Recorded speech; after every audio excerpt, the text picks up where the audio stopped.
Hi, everybody. Welcome back to Dave's Math channel. Today I'm featuring another one of my solutions to my daily math problems, which I post every few days in the Facebook group Classical Mathematics. This is the last one I posted, I believe, just last night or a couple of nights ago, and a couple of people solved it very quickly. Anyway, this problem involves, doing computations involving a projectile motion, in particular the trajectory of a baseball after it's being hit for a home run. Anyway, let's begin. So here's the statement of the problem. So there's three parts, and in the first part, I'm asking you to compute the maximum required initial speed in miles per hour for a baseball after being hit to ensure a home run at a park with an outfield of a minimum distance of 392 feet from the home plate. And we need to neglect air resistance. Um, because that makes the problem a lot easier. Projectiles is a parabola in that case. Um, and we also assuming that the wall has the same height as the height of the ball once it's hit, which is a pretty good approximation, about 4 feet about. Um, and I mean the wall is usually higher than that, but anyway. Um, and then we're also assuming the acceleration due to gravity is 32 feet per second squared. Um, yeah, notice these are all English units. I don't usually like to use English units, but I figured, since America is still on the imperial system, unfortunately, we're only one of three countries in the world that's still on it. The other two being Liberia and Africa and Myanmar and Asia. If we get on metric as soon as possible, but anyway, we're stuck with the imperial system for now. Um, and that's what's used in baseball as well. Um, and actually, these numbers work out pretty well for this problem. As a matter of fact, I solved this problem without using a computer calculator. Granted, I am very good at doing mathematical calculations, but this is doable with pencil and paper, or with pen and paper. You can get an exact answer. The answer to part A turns out to be rational. The speed in miles per hour. Of course, you have to convert from feet per second to miles per hour at the end, but that's not hard as long as you know the conversion factors. And then for part B, I'm asking for the maximum height of the ball along its trajectory, and that should be halfway through its trajectory because the trajectory is a parabola with its vertex at the peak. And then finally, for part C, I'm asking for the amount of time in which the ball stays over the field.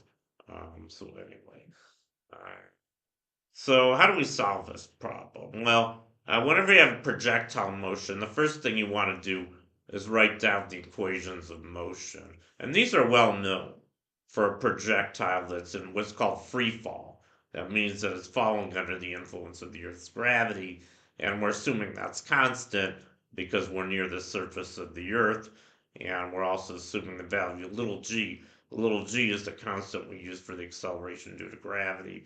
In metric, that's about 9.8 meters per second, and imperial units about 32 feet per second, which is the value we're using here for g. So if you have a projectile whose initial heading above the horizon is what we call theta naught, then and its initial speed is v naught, then these are the equations of motion. X of t equals v naught cosine theta naught times t. Notice that the x component of the velocity, the x component of the speed is constant, v naught times cosine theta naught. That doesn't change throughout the trajectory. But the y component of the velocity does change. Its initial velocity in the y direction is v naught sine theta times t.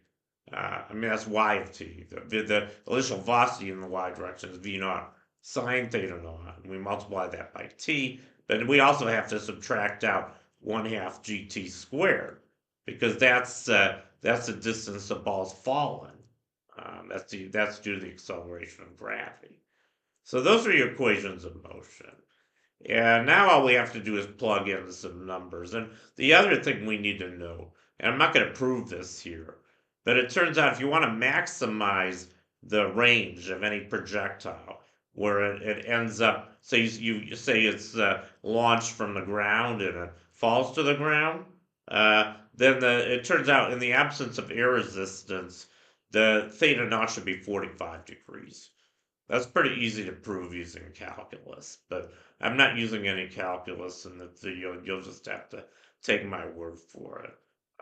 So we're using theta naught equals 45 degrees, and I think you guys all maybe you remember from trigonometry that the cosine of 45 degrees and the sine of 45 degrees are both equal to 1 over the square root of 2. So that means that we can just substitute that for cosine theta naught, and we get for the first equation x of t equals v naught t over the square root of 2. And then for the second equation we get y equals v naught t over square root of 2 minus 16t squared. I'm plugging in 32 for g now.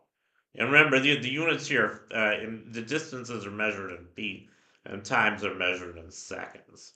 And like I said earlier, for part A, we're going to have to convert back to miles per hour.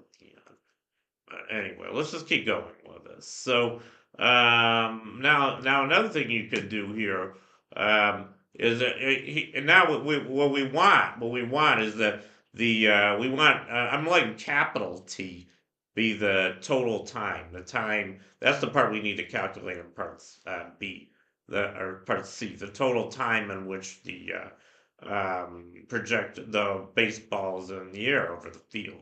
I'm calling that capital T. So we can plug in capital T into our equations of motion, which are on the bottom of this slide. And the other thing we should note is that x of capital T should be equal to 392 feet, because that's what we said was the distance, the minimum distance of the outfield from home plate, and that's how far the ball has to go horizontally in order to get a home run. So we plug in 392 for x of capital T, and the equation we had for that was v naught times capital T over square root of 2. Now we have an equation involving v naught and capital T. It involves two unknowns. But we can come up with another equation if we plug in y of capital T, and we know that y of capital T should be 0. Because remember, we're measuring height, we're measuring y from the height above the top of the wall, which is equal to the height in which the batter hits the ball. And so that should be 0, so we get v naught capital T over square root of 2 minus 16 times capital T squared equals 0. So now we've got two equations and two unknowns. Actually, I think this was easier than I made it out to be. I could have subtracted the first equation from the second, and then you get 16t squared equals 392. Divide by both sides by 16. You're going to get t squared equals 392 over 16, which is 49 halves. I'm calculating t now. Maybe I didn't want to do that. I might have made a mistake here. Anyway, yeah, I think I do. Well, you're gonna get. Oh yeah, I'm solving for v naught. I mean, I didn't do this the most efficient way. If you do what I did here, you get v naught equals 16 times the square root of 2 times t.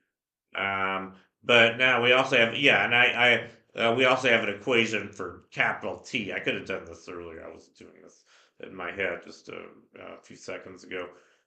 T squared was 392 over 16, and square root of 392 over 16, we can simplify that. That's just the square root of 49 over 2, which is 7 over the square root of 2. So the exact answer is the time, capital T, in which the baseball's in the air is 7 over square root of 2 seconds. And if you calculate them numerically, which you do need a calculator for, you're going to go approximately 4.95 seconds. So you actually need a calculator for part C. I think that's part C. Yeah. And now we had another equation involving v naught and t. Remember, we had v naught equals 16 times the square root of 2 times t, which you can just get from the work I did here. Um, and when we plug in t, we get 16 times the square root of 2 times 7 divided the square root of 2. Notice the square roots of 2 cancel. So we get 16 times 7, which is 112. Um, but we have to change our units now. So we have to convert seconds to hours, and we have to convert feet to miles. Yeah, we got 112 feet per second for V naught. And when you do these conversions, it turns out you get 840 over 11. You get 840 miles over 11 hours.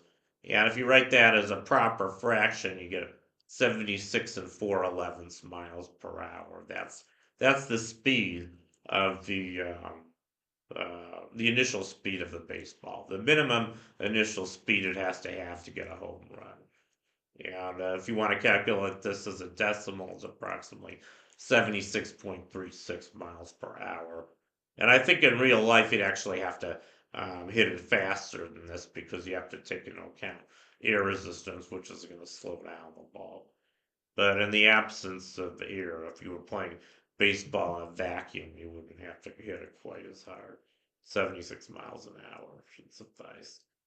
Anyway, that's part A. And then finally, part B, we're asked for the maximum height of the baseball. And we should note that the maximum height is achieved at time capital T over 2. And the reason for that is just due to symmetry. I mean, the total time it takes that the baseball's in the air is capital T, and halfway through its trajectory, it should be at its maximum height because the trajectory is a parabola um, with its vertex um, at the halfway through it ends. So anyway, if you do this calculation, you plug in for the formula for y of t, you're going to get, after you simplify everything, you're going to get 98 feet. Exactly. So that's the answer to part B. And that completes this problem. So anyway, thank you for watching. Long live math, and I'll see you guys next time.